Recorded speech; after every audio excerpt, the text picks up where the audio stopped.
My resource was Speechcraft by Joshua Gunn, and Joshua Gunn got his PhD from the University of Minnesota in 2002, and he is currently an associate professor teaching communication studies at the University of Texas.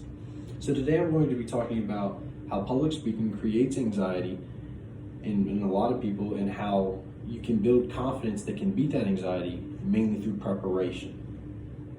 And in order to talk about that, we need to develop an understanding of what public speaking is and how and understand that public speaking is really, really powerful.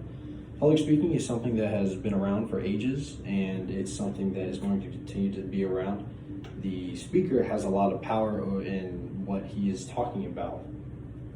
The audience has to be ethically strong and understanding, all right, is what the speaker talking about, is it something I believe in? Is it right? They can't just get lost in how good the speaker is and how confident he is, because the speaker is trying to convince or sway an audience. And some really good examples of these speakers are Dr. Martin Luther King Jr. Dr. Martin Luther King Jr. was a speaker during the Civil Rights Movement, and he was really prominent in creating speeches to talk about civil rights and how to go about it. And he created some really good speeches convincing people to see how he saw civil rights. On the contrary, you have Adolf Hitler. Adolf Hitler created speeches, and he was really good at what he did, and he knew how to motivate people. Unfortunately, he used his good public speaking skills for really bad reasons. I mean, he convinced an entire nation to want to wipe out an entire race. That's morally and ethically really, really bad. Now, where you see public speaking is definitely something that's better studied in democracies, because in democracies, the government listens to the people. If the people want somebody over somebody else, they're going to vote for that person. But that person has to make their case by publicly speaking and convincing the nation or citizens to vote for them. You see this all the time in presidential candidates. In the races, they are trying to convince the nation or convince their party to vote them in, and they're trying to talk about why they are best fit for the position. And on the contrary, in totalitarianistic governments as well as communist governments, public speaking is something that's not really taught, and this is because they don't want a speaker in the community to go against or to convince people to go against what they are teaching. They just want to be the only ones in power. They don't want anyone to challenge them.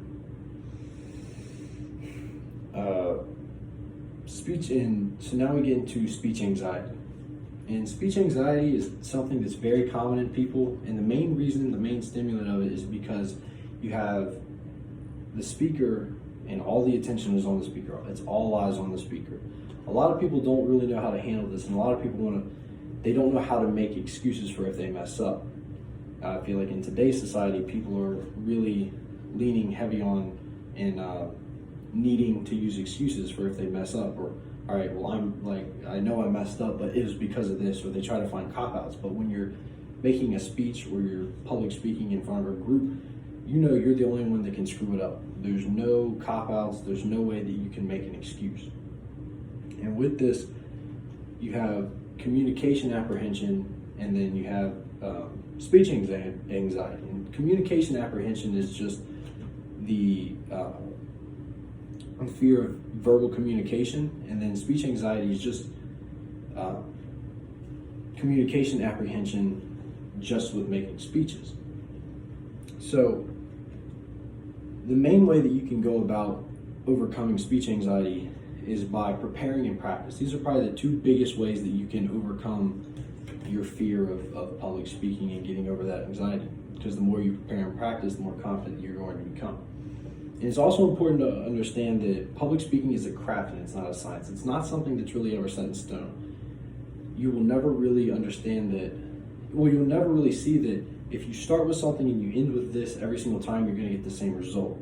Now, you can learn from experience with public speaking, saying, all right, today this was working, this kind of crowd, this was working, this wasn't working. You can learn from experience, and experience is the best teacher, especially when it comes to creating a craft. I feel like craft is a lot like how athletes go about their business. They learn plays and they learn strategies, and the more they practice that and the more they go about it, the more confident they become in those strategies or those plays.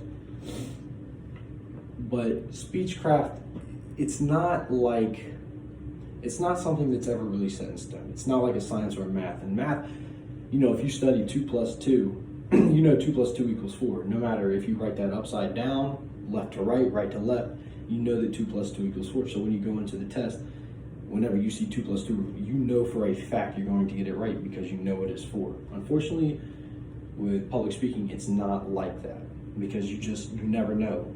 There's so many variables. Is the audience going to like what you have to say? Are you saying this in a convincing way? Are you going to stutter? Are you going to... And that's where the anxiety comes.